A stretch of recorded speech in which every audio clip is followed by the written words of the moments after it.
it is enormously long. And you can see that this poor neutrophil is trying, but will not be able, just for steric hindrance, to actually eat the whole hyphae. So we think that especially in fungal infections, neutrophils neutrophil extracellular traps are very relevant. So we started collaborating with Janine Reichenbach in the Children's Hospital in Zurich, and the story is that there was a patient of CGD. Remember, I introduced CGD as patients that have mutations in the NADPH oxidase. And this kid was born with CGD, obviously, and has had an aspergillus infection for the last 4 or 5 years, and he was living inside a laminar flow hood, and the aspergillosis progressed to a point that the kid was really in danger. So one of the possibilities is to do bone marrow transplantation in patients with CGD, but in order to do a bone marrow transplantation, you have to immunodeplete, that is to make space for the transplantation in the bone marrow. And the fear was that this kid would not survive the immunodepletion. So the decision was to actually do gene therapy in this kid. So they took his blood, they transduced the corrected version of the subunit where he had a mutation and returned the blood back into the patient. And these are the first results. This is the classical FACS analysis that immunologists like to do a lot. Here is in the x-axis is the production of radical oxygen species, and on the right axis is a measure of neutrophils. And you can see a control patient produces normal amounts of radical oxygen species. The patient before gene therapy did not produce any radical oxygen species, and after gene therapy there was about a 30% chimerism in the production of radical oxygen species. This translated also to the amount of nets. So this is a simple DNA staining. A control patient makes a lot of nets. Before gene therapy, the patient makes absolutely no nets, and after gene therapy, again, there is around 30% chimerism. What was interesting for us is that we were able to isolate the Aspergillus strain from the lung of this patient. And when we see the antimicrobial activity of the neutrophils against his strain, we see that a control donor can kill Aspergillus very well if there are nets, less well if there are no nets. Before gene therapy, there was no killing of this strain, and after gene therapy, we restored the net activity of killing the microbe.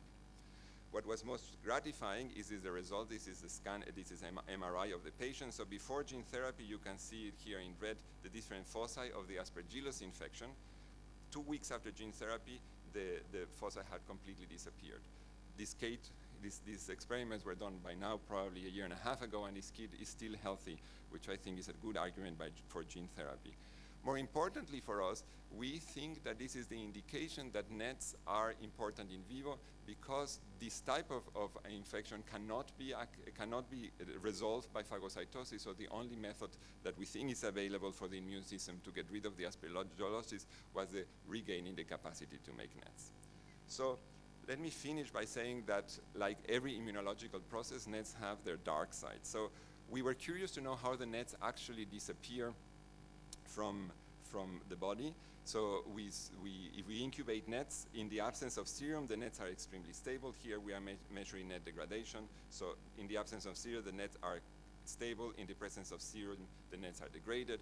And we suspected that one of the enzymes that were degrading the nets was DNase 1. DNase 1 is an enzyme that we all make in the pancreas, and we all have in circulation, and actually it's been a mystery why we have DNase in circulation.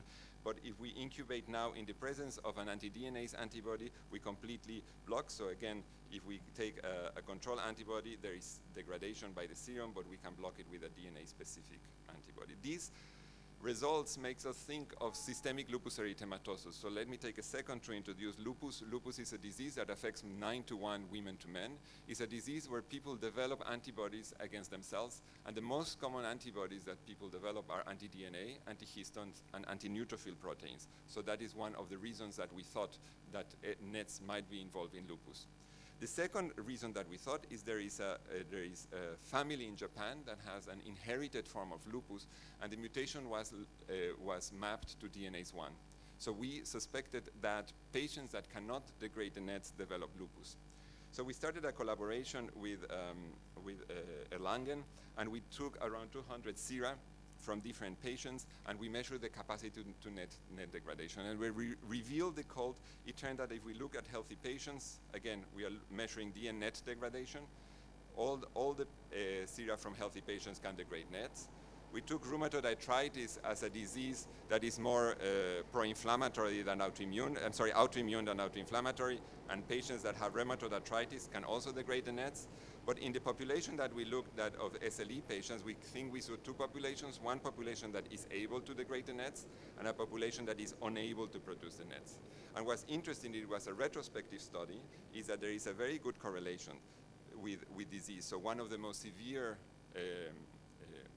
consequences of lupus is nephritis, and if we look at NET degraders, so those that are able to degrade the NETs, only 30% of these patients had nephritis, but more than 75% of the not NET degraders had nephritis. So what we suspect is that patients with lupus make NETs, and either they make too many NETs or the NETs are not degraded, and this exacerbates the disease and produces the production of more antibodies and the exacerbation of the disease.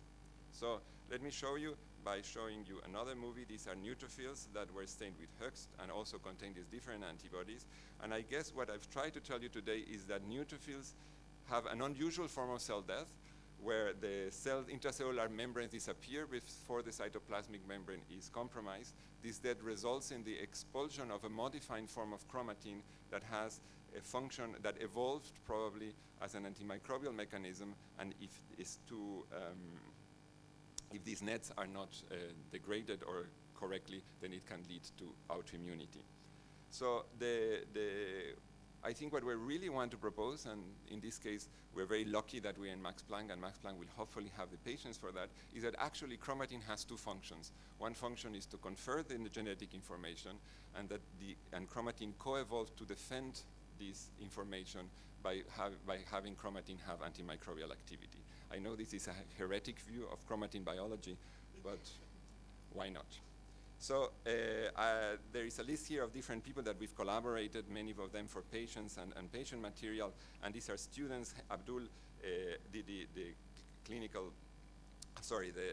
screen, Konstantin the original proteome, Tobias worked with CGD patients, and Venizelos Papayanopoulos and Katie Metzler did all the work with the elastase. Thank you very much.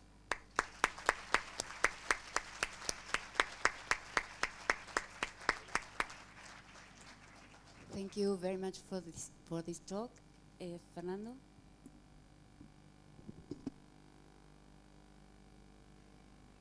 I have two questions. The first, when you took the cell from CGD patients and you complemented with hydrogen peroxide, hydrogen peroxide by itself is an effector molecule over microbes, but do you think that has an internal signaling for nuclear expansion? And you know which should be the mechanism? Because you see a change in the structure of the cell. We think that superoxide and hydrogen peroxide has a very important way of to modify protein function, and the same way that we think of phosphorylation and dephosphorylation as a mechanism to regulate protein activity, oxidation and reduction of cysteine is very important. This is very hard to measure because they are very short-lived and there are no real tools to do that. But again, another crazy project that, thanks to the generosity of Max Planck, we are very interested in pursuing. So we think super radical oxygen species modify proteins that regulate this process. And the second, in the case of lupus, you found a very, very interesting correlation. Do you think that the increase in NET structures could produce the binding to glomerular structures, that could be the source of the increase of the disease? Could be. We haven't done. The problem of working with lupus is that the animal models of lupus are very, very poor. We did find a lot of NETs in the nephron of patients that had lupus nephritis, but it's a difficult question to answer. Susana?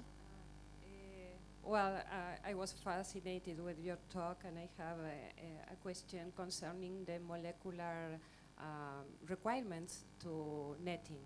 I was wondering if you know at which step or how the RAF-MEK-ERK cascade is working in the netting process. So it is upstream of the NADPH oxidase. You require that to put together the difference of units of the NADPH oxidase so it produces superoxide. So you believe it's, or you know that is just the ERK activation what is working? Because I was wondering if the other functions of RAF that are related to scaffolding proteins and to also blocking apoptotic kinases could be playing a role here in order to commit the cell to netting. That is an interesting possibility. It could be that you have to prevent the pathway apoptosis to allow. Exactly. That could be. But the result that we have is that we block ERK, we inhibit the production of superoxide. Thank you. Yes. SLE patients often produce antibodies against SNRPs, spliceosomal SNRMPs, and do you know whether nets contain also SNRMPs? We don't think they contain RNA, but there is, interestingly, there is data not from my lab, but the lab of Virginia Pascual that shows that antibodies against NERPs are very good inducers of nets. So this is the problem of working with lupus, it's a vicious circle, right? It starts and then it gets exacerbated, and every time it's a little bit worse. So the nets don't contain RNA as far as we can tell, but antibodies, these antibodies that you mentioned, are pro-netting in SLE patients. Oh. Yeah, a hard one to figure out. I have a question. When the neutrophil is activated, it has a sequence or it has a decision-making point, energy consuming, or a stimulus like IL-8, interleukin-8, that makes it decide for phagocytosis or netosis, or it is how to? We don't know how this, if every cell decides phagocytosis versus netosis, or is a sequential event that it says phagocytosis and when it's exhausted it makes sense. That is a question that we haven't really addressed.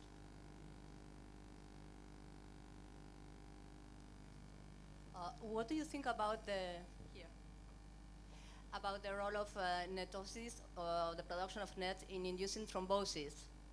That is very interesting. That is again the work of Denisa Wagner and Tobias Fuchs at Harvard, and they've shown that nets are required for the formation of thrombi. So it is known that in thromb formation there is activation of neutrophils in circulation, and that nets make the core of thrombi. Actually, there are many, a whole series of diseases that are emerging that are where nets have a role. These include cystic fibrosis. Sputum of cystic fibrosis have a lot of nets. They are very diverse. Sepsis, as people here, as Gabriela Larrañaga is showing here in Argentina, sepsis is probably also related to net formation, at least the fatality of sepsis. So these data are very solid, right, that you require nets for the formation of thrombi, and probably also for coagulation. Another question? And I have another question. How do macrophages react facing neutrophils doing netosis? Like, so you mean what happens to macrophages? the profile of the macrophage when... So it's again work that has been done partially in my lab, partially in other labs.